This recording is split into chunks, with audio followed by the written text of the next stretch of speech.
Ana Catalina Emmerich, Visiones y Revelaciones Completas. Cuarta parte. La vida de Jesucristo y de su Madre Santísima. Capítulo 5. La visión de Joaquín. He visto la aparición del ángel a Joaquín.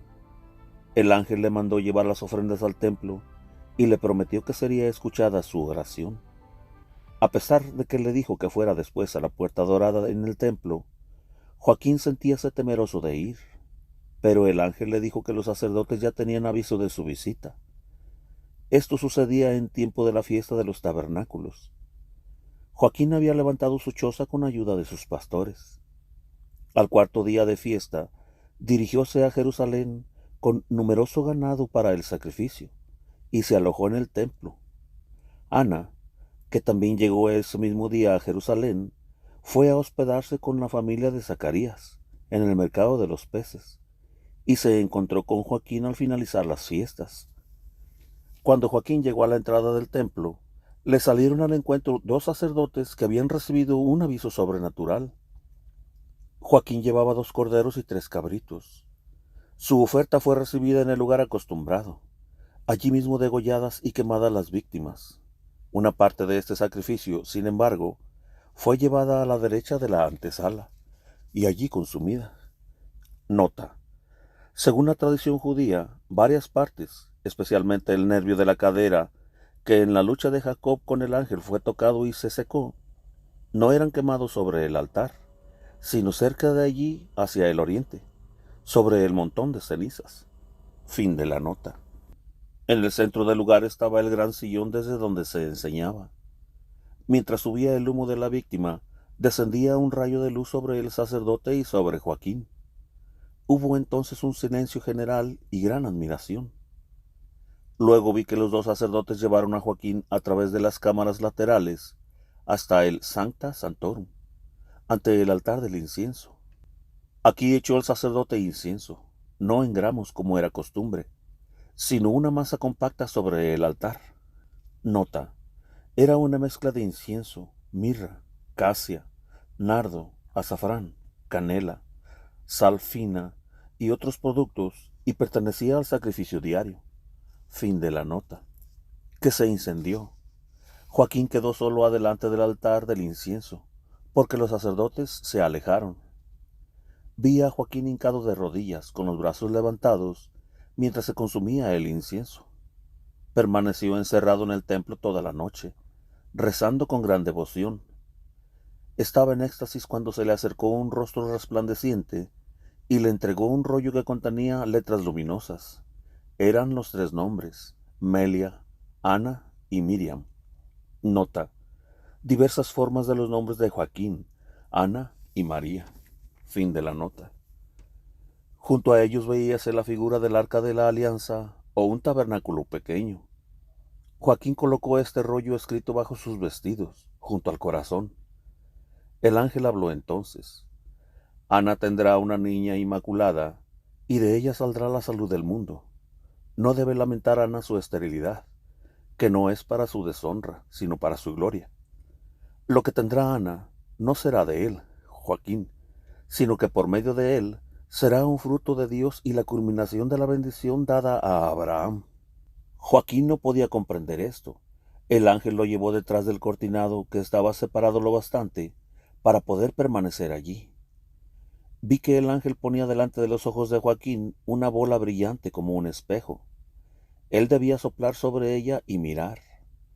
Yo pensé que el ángel le presentaba la bola, según costumbre de nuestro país, donde, en los casamientos, se presenta una cabeza pintada para ser besada, dándosele 14 centavos al sacristán. Cuando Joaquín echó su aliento sobre la bola, aparecieron diversas figuras en ella, sin empañarse lo más mínimo. Joaquín observaba. Entendí que el ángel le decía que de esa manera Ana daría a luz, por medio de él, sin ser empañada. El ángel tomó la bola y la levantó en alto, quedando suspendida. Dentro de ella pude ver, como por una abertura, una serie de cuadros conexos que se extendían desde la caída del hombre hasta su redención. Había allí todo un mundo, donde las cosas nacían unas de otras. Tuve conocimiento de todo, pero ya no puedo dar los detalles. En lo más alto hallábase la Santísima Trinidad. Más abajo, a un lado, el paraíso, Adán y Eva, el pecado original, la promesa de la redención, todas las figuras que la anunciaban de antemano: Noé, el diluvio, el arca, la bendición de Abraham, la transmisión de la bendición a su hijo Isaac, y de éste a Jacob. Luego, cuando le fue retirada a Jacob por el ángel con quien luchó, cómo pasó a José en el Egipto, cómo se mostró en él y en su mujer Asenet en un grado de más alta dignidad, y cómo el don sagrado, donde reposaba la bendición, era sacado de Egipto por Moisés con las reliquias de José y de Asenet, y se transformaba en el santo de los santos del arca de la alianza, la residencia de Dios vivo en medio de su pueblo. Vi el culto y la vida del pueblo de Dios en sus relaciones con este misterio, las disposiciones y las combinaciones para el desarrollo de la raza santa del linaje de la Santísima Virgen, así como las figuras y los símbolos de María y el Salvador en la historia y en los profetas. Vi todo esto en cuadros simbólicos dentro de la esfera luminosa. Vi grandes ciudades, torres, palacios, tronos, puertas, jardines, flores. Todas estas imágenes maravillosamente unidas entre sí por puentes de luz. Todo eran vestido por fieras y otras temibles apariciones. Estos cuadros mostraban cómo la raza de la Santísima Virgen, al igual que todo lo santo, había sido conducida por gracia de Dios a través de combates y asaltos. Recuerdo haber visto en esta serie de cuadros un jardín rodeado de una densa valla espinosa, a través de la cual se esforzaban por pasar, en vano, una cantidad de serpientes y bestias repulsivas semejantes. Vi también una torre muy firme, asaltada por todas partes por guerreros, que luego eran precipitados desde lo alto de las murallas.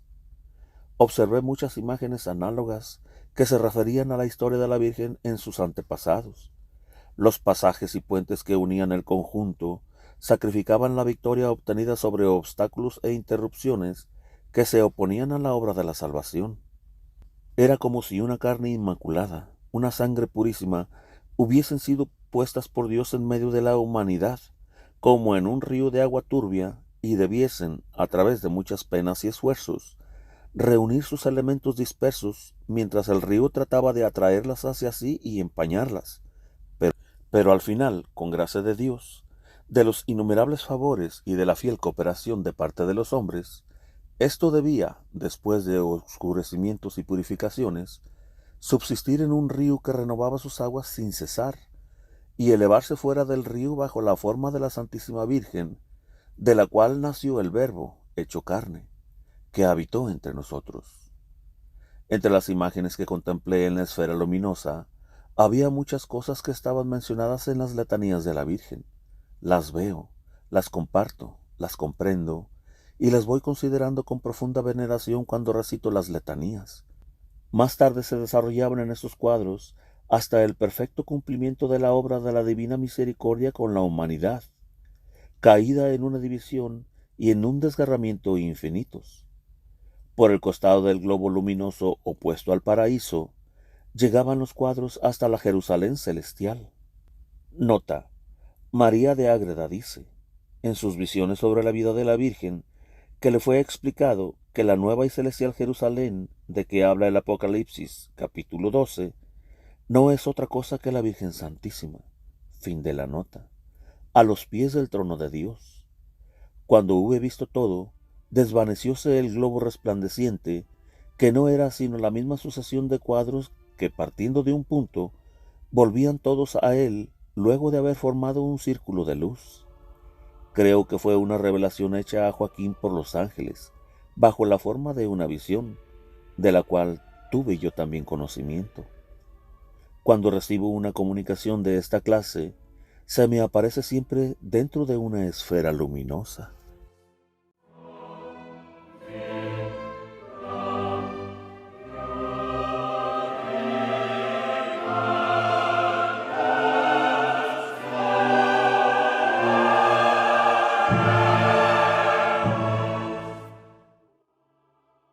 ⅶ Joaquín recibe el misterio del Arca de la Alianza.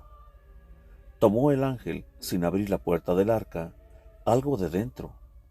Era el misterio del arca de la alianza, el sacramento de la encarnación, de la Inmaculada Concepción, el cumplimiento y la culminación de la bendición de Abraham. He visto como un cuerpo luminoso este misterio del arca. El ángel ungió o bendijo con la punta del pulgar y el índice la frente de Joaquín. Luego pasó el cuerpo luminoso bajo el vestido de Joaquín, desde donde, no sé decir cómo, penetró dentro de él mismo. También le dio a beber algo de un vaso o cáliz brillante, que sostenía por debajo con sus 2 dedos. Este cáliz tenía la forma del cáliz de la última cena, pero sin pie, y Joaquín debió conservarlo para sí y llevarlo a su casa. Entendí que el ángel le mandó a Joaquín que conservase el misterio, y entendí entonces por qué Zacarías, padre del Bautista, quedó mudo después de haber recibido la bendición y la promesa de tener un hijo de Israel, bendición y promesa que venían del misterio del arca de la alianza. Solo más tarde fue echado de menos el misterio del arca por los sacerdotes del templo. Desde entonces se extraviaron del todo y se volvieron farisaicos. El ángel sacó a Joaquín del Sancta Sanctorum y desapareció. Joaquín permaneció tendido en el suelo, rígido y fuera de sí. Vi que luego llegaron los sacerdotes y sacaron de ahí reverentemente a Joaquín y lo sentaron en un sillón sobre unas gradas, que sólo usaban los sacerdotes. El sillón era cómodo y forrado en el asiento, semejante a las sillas que usaba Magdalena en sus tiempos de lujo. Los sacerdotes le echaron agua en la cara y le pusieron delante de la nariz algo o le dieron alguna cosa para tomar. En una palabra, lo trataron como a uno que se ha desmayado. Con todo, he visto que Joaquín quedó, después de lo recibido del ángel, todo luminoso, más joven y rozagante. 7. Encuentro de Joaquín y Ana. Joaquín fue guiado por los sacerdotes a la puerta del pasillo subterráneo que corría debajo del templo y de la puerta derecha. Era este un camino que se usaba en algunos casos para limpieza, reconciliación o perdón. Los sacerdotes dejaron a Joaquín en la puerta, delante de un corredor angosto al comienzo, que luego se ensanchaba y bajaba insensiblemente. Había allí columnas forradas con hojas de árboles y vides, y brillaban los adornos de oro en las paredes iluminadas por una luz que venía de lo alto. Joaquín había andado una tercera parte del camino cuando vino a su encuentro Ana, en el lugar del corredor, debajo de la puerta dorada donde había una columna en forma de palmera con hojas caídas y frutos. Ana había sido conducida por los sacerdotes a través de una entrada que había del otro lado del subterráneo. Ella les había dado con su criada las palomas para el sacrificio, en unos cestos que había abierto y presentado a los sacerdotes, conforme le había mandado el ángel. Había sido conducida hasta allí en compañía de otras mujeres, entre ellas la profetisa Ana. He visto que cuando se abrazaron Joaquín y Ana, estaban en éxtasis. Estaban rodeados de numerosos ángeles que flotaban sobre ellos, sosteniendo una torre luminosa y recordando la torre de marfil, la torre de David y otros títulos de las letanías lauretanas. Desapareció la torre entre Joaquín y Ana. Ambos estaban llenos de gloria y resplandor. Al mismo tiempo, el cielo se abrió sobre ellos, y vi la alegría de los ángeles y de la Santísima Trinidad, y la relación de todo esto con la concepción de María Santísima. Cuando se abrazaron, rodeados por el resplandor, entendí que era la concepción de María en instante, y que María fue concebida como si hubiera sido la concepción de todos sin pecado original. Joaquín y Ana caminaban así, alabando a Dios hasta la salida. Llegaron a una arcada grande, como una capilla donde ardían lámparas, y salieron afuera. Aquí fueron recibidos por los sacerdotes, que los despidieron. El templo estaba abierto y adornado con hojas y frutos. El culto se realizaba bajo el cielo, al aire libre. En cierto lugar había 8 columnas aisladas adornadas con ramajes. Joaquín y Ana llegaron a una salida abierta al borde extremo de la montaña del templo, frente al valle de Josafat. No era posible ir más lejos en esa dirección, pues el camino doblaba a la derecha e izquierda. Hicieron todavía una visita a un sacerdote y luego los vi con su gente dirigirse a su casa. Una vez llegado a Nazaret, Joaquín dio un banquete de regocijo, sirvió a muchos pobres y repartió grandes limosnas. Vi el júbilo y el fervor de los esposos y su agradecimiento a Dios, pensando en su misericordia hacia ellos. Observélos y a menudo orando juntos con los ojos bañados en lágrimas. Se me explicó en esta ocasión que los padres de la Santísima Virgen la engendraron en una pureza perfecta por el efecto de la obediencia. Si no hubiera sido con el fin de obedecer a Dios, habrían guardado perpetua continencia. Comprendí, al mismo tiempo, cómo la pureza, la castidad, la reserva de los padres y su lucha contra el vicio impuro tiene incalculable influencia sobre la santidad de los hijos engendrados. En general, siempre vi en la incontinencia y el exceso la raíz del desorden y del pecado. Vi también que mucha gente se congratula con Joaquín por haber sido recibida su ofrenda en el templo. Después de 4 meses y medio menos 3 días de haber concebido a Ana bajo la puerta dorada, he visto formarse el alma de María por la Santísima Trinidad. Vi un movimiento en la Trinidad y penetrar algo como un monte resplandeciente y con todo un rostro de hombre. Vi subir algo de la parte media hacia la boca y salir de la boca un resplandor. Este resplandor estaba fuera del rostro de Dios y tomó la forma de persona, o mejor, fue formada así. Mientras tomaba esta forma de persona, vi que era hecha tan hermosa por voluntad de Dios. Vi cómo Dios mostraba a los ángeles la belleza de esa alma y cómo ellos sintieron por ello inexplicable alegría. Después vi reunirse esta alma con el cuerpo de María en el seno de Ana. Ana estaba tendida en su lecho. Vi un resplandor sobre ella y un rayo de luz descender hacia la parte media de su costado, entre resplandor, en forma de pequeña figura de persona. Entró en Santa Ana. En ese momento se incorporó Ana, rodeada de luz, transfigurada, como si estuviera fuera de sí. Vi el resplandor de una luminosa Virgen, como en el tabernáculo, de donde salía toda salud para la humanidad. He visto también, en ese momento, cómo María se movió por primera vez en el seno materno. Ana se levantó a punto y le comunicó todo a Joaquín. Luego salió a rezar bajo aquel árbol debajo del cual le había sido anunciada la concepción inmaculada. Entendí también que el alma de María se unió al cuerpo 5 días antes del tiempo en que pasa con los demás niños, y que asimismo nació 12 días antes del término común que los demás hombres.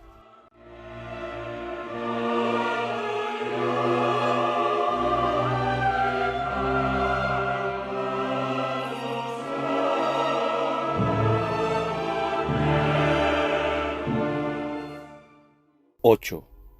Figuras del misterio de la Inmaculada Concepción.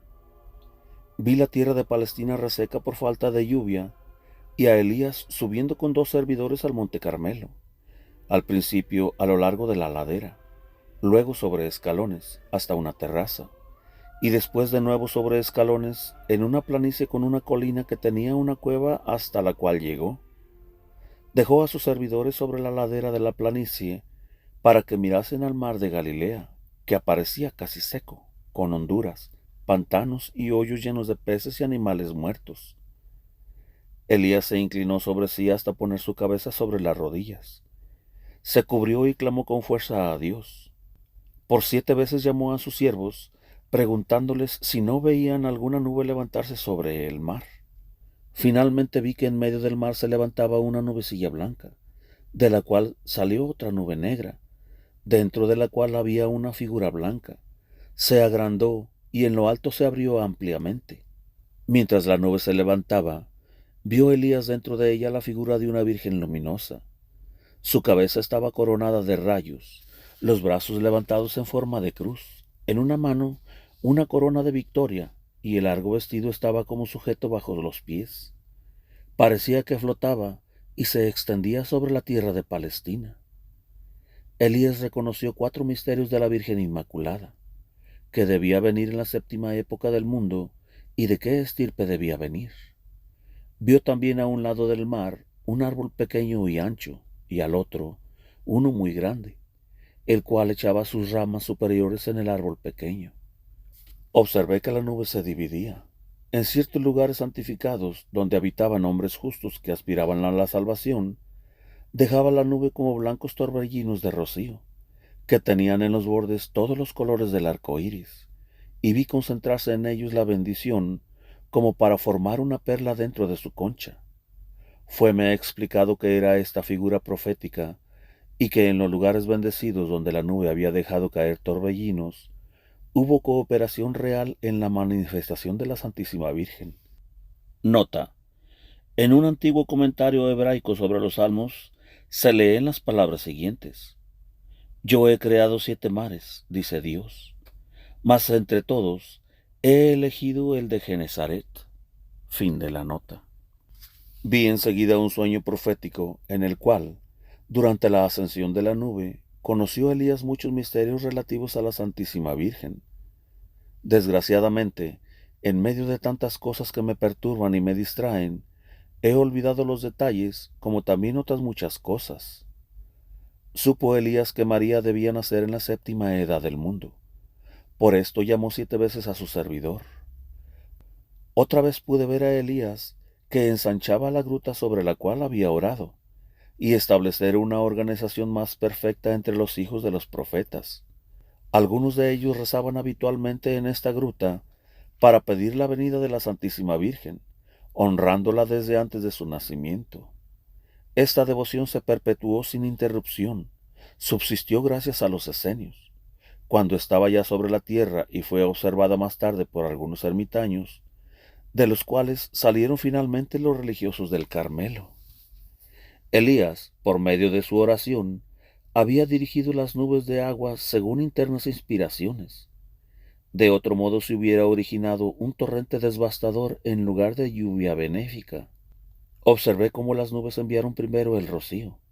Caían en blancas líneas, formaban torbellinos con los colores del arco iris en los bordes, y finalmente caían en gotas de lluvia.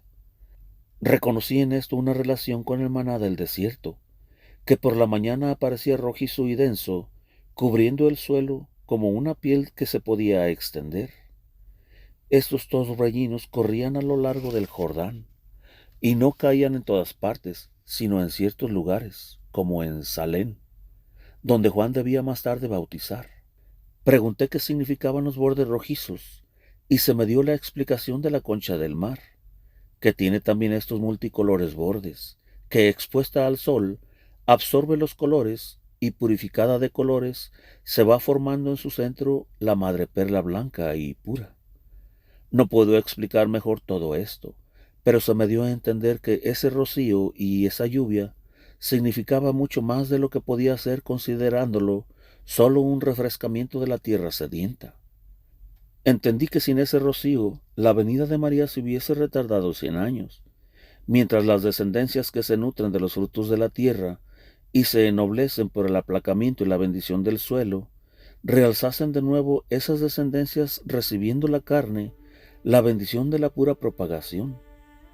La figura de la madre perla se refería a María y a Jesús, además de la aridez de la tierra por falta de lluvia.